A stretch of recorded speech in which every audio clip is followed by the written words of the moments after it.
the like button. Make sure you guys subscribe. And I wish I had a seat. Let me pull a seat in so y'all can hear me, so y'all can feel me and shit. So as we can see, 96 Chevy Impala. This is my boy's car. On this joint, I'm supposed to be doing the cap and rotor. This design motor is the LT1. Of course, we all know that Chevy's 350. I think it is 350 LT1. Okay. See, I don't even know. What am I doing? Man, we're gonna leave this part in because that could be a blooper or whatever. I don't care. I'll fuck up. I stuttered. I mumbled and shit. So I gotta pull the OptiSpark out. Not the OptiSpark, but that's what type of distributor system is in there. OptiSpark. So I gotta pull the water pump. That's what I meant to say. I gotta pull the water pump out to get to it because the OptiSpark, the cat, the whole thing is right behind the water pump. The water pump gotta come out the way. I am replacing the water pump and doing pulling some plugs, putting some new plugs in, and after that, I'm gonna do a review on this, and we're gonna talk about this, get y'all some cool pictures inside out. This thing is clean, like clean. Whoever had this before my man purchased this really took care of this shit. So we definitely gonna get this review popping on this shit. So y'all stay tuned. Let me get this job done first.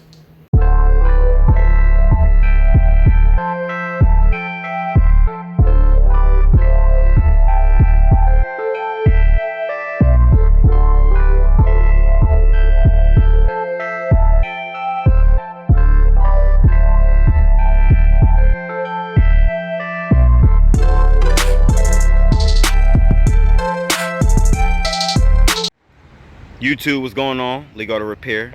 Y'all see what we got here. I'm at the pull a Chris fix in this video. Hold the camera myself. Y'all ain't gonna see me. We still Gucci. But for the most part, hit that like button. Make sure you guys subscribe. So what I'm checking out right here, what we see. Because let me go ahead and close the hood so y'all know what type time I'm on. Definitely close the hood. We gotta be careful because this grill is a little bit of plasticky a little bit. Okay, so got a 96 Chevy Impala. Of course, LT1 is the SS. The SS come with LT1. We all know that anybody, you know, who's an American, who's into American cars, we all know about the infamous LT1. I think this, well, of course, the Caprice shares this engine. The Corvette shares this engine. I don't know if any other trucks share the 350 LT1. I'm not an LT1 specialist, but I love Chevy small blocks and shit, so I know about Chevy small blocks. So this car, we're going to do a walk around. This car is clean. Excuse the wind noise. I'm gonna talk louder because I'm outside. It's hot. It was a little windy at the same time. So you got the Impala, you know, badge right there. I'm gonna go just walking around and just gonna just review this joint. So this car is clean. This car is clean. I can't even tell you how many miles on it. Could be less than 100,000. I believe it is less than 100,000. My boy, he's the one. He bought. It's my boy's car. I did the work on it. I gotta ask him. Because if he confirms it, then I'll leave it as a text in the video or in the description, and you guys know that the car is under 100,000 miles. But this car is clean. This car is clean inside out. I'm just walking around so that way y'all can see how good the body is. This is a 96. We're in 2020. I was gonna say 2010. We're in 2018, and this car was back in 96. So, you know, do your math. You can't do your math, then you can't tell that this car is over 20 years old, then I don't know what to tell you. So let's talk about these wheels right here. These wheels, as we can see, I guess the brand is Boss. I never heard of Boss before, but these look like some cool American Muscle type wheels. Chrome, I'm a guy, I don't like too much chrome, but this chrome is perfect because it goes right with this body, right along with the rocker panels. So basically that shit match.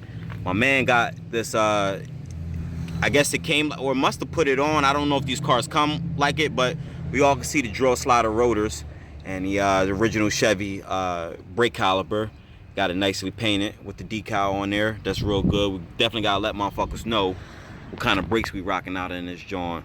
But this is, if I could see it, 20-inch wheel, definitely 20-inch, 255 40 20. It's a big tire, kind of wide. So we're going back to the back brakes. Back brakes got drill slotted rotors as well. Got the same type of caliber design. This one sits down more. I don't know if this is the floating type of caliber that adjusts when a suspension does. It could be. If you can see through there, You see that lowering spring right there? So got a lowering spring. I don't know, and the shock absorber too. I don't know how many inches this car was dropped. It looks like there is, I'm getting on the ground for you guys. Look like there's some type of suspension kit or something like that. Looks a little bit altered to get this car lowered that way. I'm not a rear end specialist because, you know, I'm not know too much about Chevy Impalas. I'm not the expert, but I could tell you.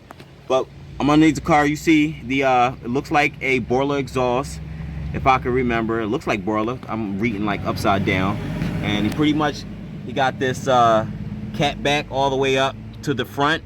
Now in the front, there are no headers on there, just regular headers. I got to talk to him and get some long tube headers. We're not going to do shorties, but I'm going to talk to him, getting long tube headers. But the exhaust underneath is good. You know, no major oil leaks, nothing crazy except for like the antifreeze I dropped when I was doing a water pump. The exhaust is in great condition, no rust. I would have gotten this on a lift and showed you guys like more, but we're just gonna do this thing outside. So the exhaust is cool. I'm gonna show y'all. Actually, let me go ahead and start it up so that way you guys can hear the exhaust. These type of cars are like definitely, motherfuckers definitely snatch these joints if you leave it in the street.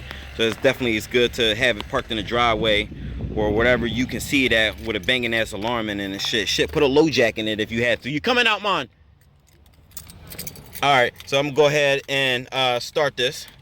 Put the key in. As you can see, we got the, you know about the VAT system and all of that in the Chevys. I think it's called the VAT.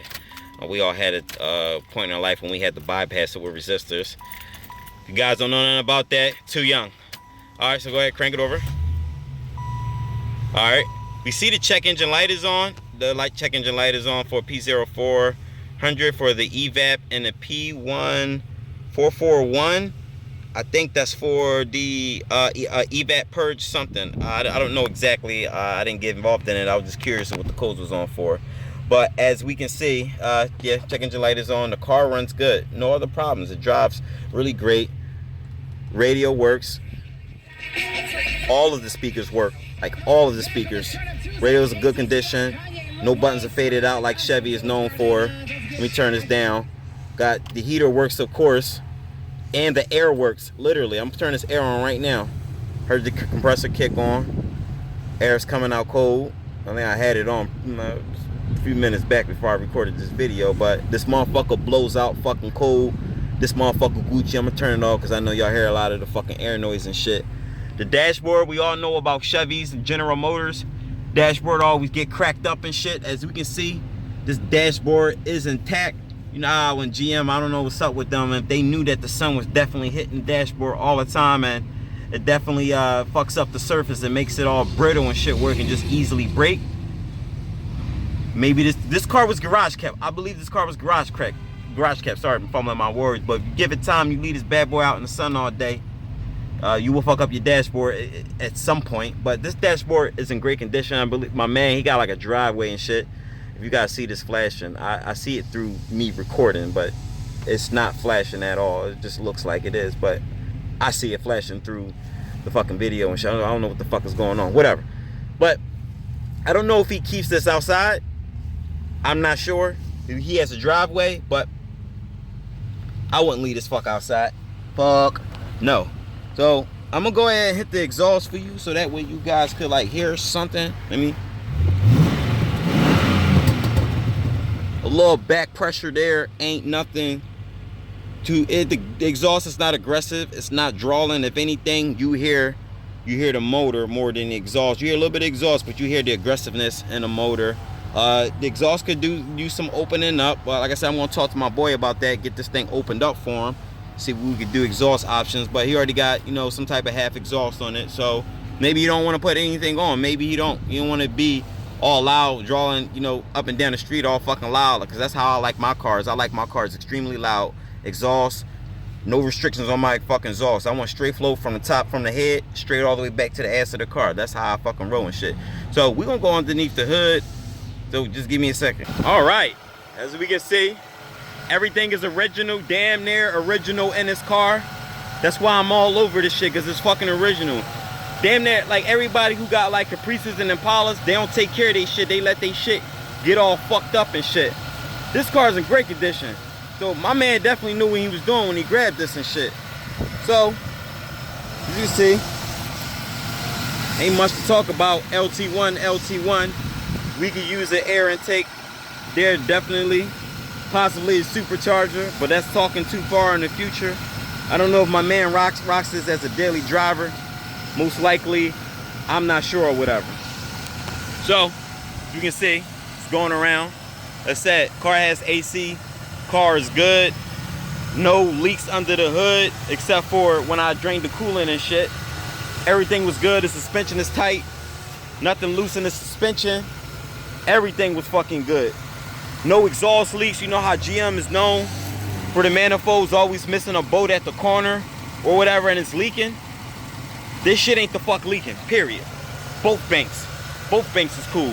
Now I did a tune-up on this. I did plugs, wires, cap and rotor. Had to pull the water pump out to get to the OptiSpark and you know, change out everything and do the thermostat and shit with the water pump. It was a pain in the ass to do the tune-up itself because this bank right here, you ain't got no room.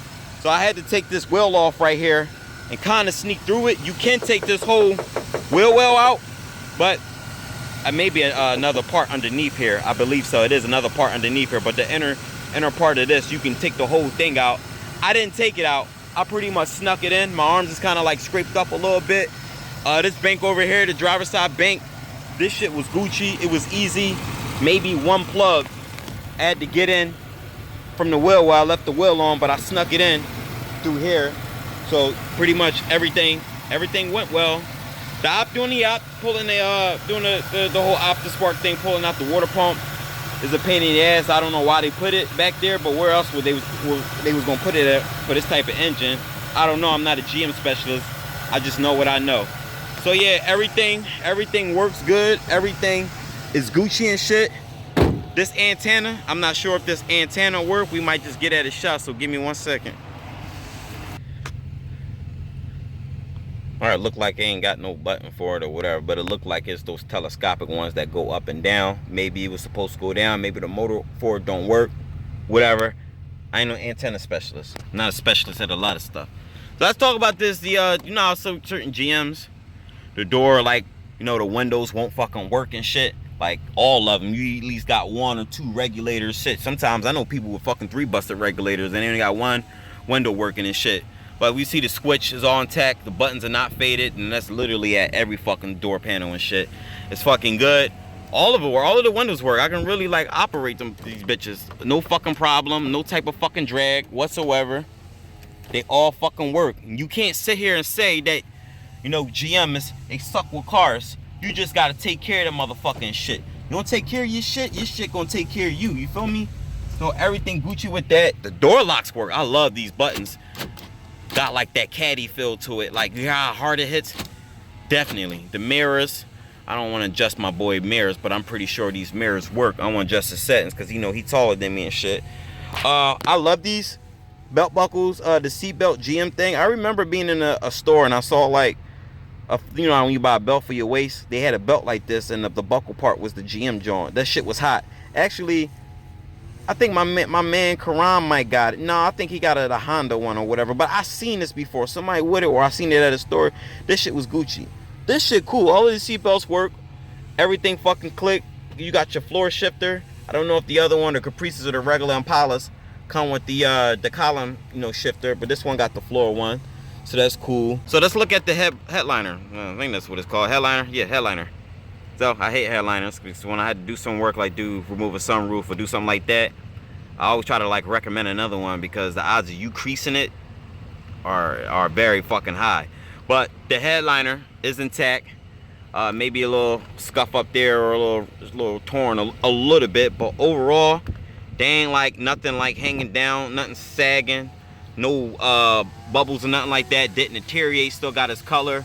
Maybe a little stain right there that can get cleaned out with some type of you know, some good materials and shit like that. But overall, the headliner isn't good. This thing in there and shit. So, you know, I can't critique this and shit. Look at the SS joints in the seat. Look at the fucking seat. And I'm hoping I'm getting good, you know, quality on this and shit. But this seat, this seat is good. Maybe it was reupholstered at one point or whatever. You know how certain seats the driver be faded the most? That's why, because the driver sits in there the fucking most. The passenger seat is good. I will show y'all the back seat, but my man got, like, you know, his personal items and stuff back there, so no, I don't want to show that or whatever. I will pop the trunk. Maybe I should pop the trunk and see. I hope my man's okay with me popping the trunk. But let me go ahead and find that button, and then we're gonna go ahead and do that. So I'm back here. As you can see, my man got his personal stuff, but I just wanted to see the trunk, because these trunks, you can literally, I could stuff Baby Bop, Tuna Face, and Dookie Face. All three of them can fit back here. Maybe Baby Bop gonna take up the most space, but we can make her fit, shove her ass in there and shit, real shit. But overall, I like this car. I really like this car. It's something to keep. It's definitely a collector's item. I can see something like this being worth something in the future. Definitely. We all know Caprices, like I said, they known for people who just want to put big ass fucking rims on there, where 8,000 inch rims. Yeah, I said it, 8,000 inch rims and shit. Put a big ass fucking lift kit. You can literally roll somebody over. I mean, run somebody over without actually injuring them. That's how fucking tall these cars, like, you know, stand up and shit. Maybe that's like a down south thing, but around here in my area, they do that as well. Some guys even like taking the old school cars and putting, like, on the other box Chevys and shit, or the fucking Buicks and whatever. They like to put like decals, like somebody put Hot Wheels. So I saw someone with Hawaiian Punch, like the guy from Hawaiian Punch, the logo dude. Seen someone, the Incredible Hulk. Seen like a Mickey Mouse one. I seen all types of fucking Caprices. People love these things. These things are, you can customize this shit to the fucking fullest. You can do a lot of shit to this. So this car is worth having. It's a collector's item. I hope my man keeps this car and shit. And he was like, Leek, are you gonna do a review on this? Are you gonna do a review? Listen, you got it. This car is good. So anybody interested in cars like this, don't be afraid. Expand your horizon, man. You can go, and this is one of the, let me close. This is one of the type of American cars to have, definitely. So we still got the labels and shit intact. So y'all want to know, so y'all know. So it says 996. All right, so this is after 9 is the last quarter. Sometimes, depending on where at in the last quarter, it rolls over to the next year. But I guess this one didn't, so this one is definitely a 96. Ain't nothing else for me to cover on this joint. Let me, sorry, my camera fading out or whatever. But listen, let me guys know what you think in the comment section. Would you buy one of these? Do you like these? If not, let me know why. Real shit. Hit the like button. Make sure you guys subscribe. I'll holler at you guys. Thanks for watching this review, guys. And Jason, too, I appreciate you for letting me work on this car, because, you know, this is like, before fixing cars or whatever, I was always the type of dude just hooking up shit, doing engine swaps or whatever. But it's been a while, because, you know, you do a lot of regular cars like these cars in a lot. It's not the cars I work on. This is a different type of part. It's a two business split, but I'm on the other side of the business. And I get to work on all these different type of cars here and shit. All these different type of fucking cars. Literally. New, old, whatever. But when I get to do stuff to cool ass looking cars like this brings me back to, you know, I love my hobby. I love what I do. So that's all I wanted to say. So Jason, thanks for letting me rock out and, you know, do this and reviewing this and shit. And hopefully, you know, you do some more stuff to it. You keep bringing it back to me, or you do whatever you need me to do to it. You know, I'm your go-to guy and shit. So I'll holler at you guys. You guys hit the like button. You guys subscribe, and see you in the next video.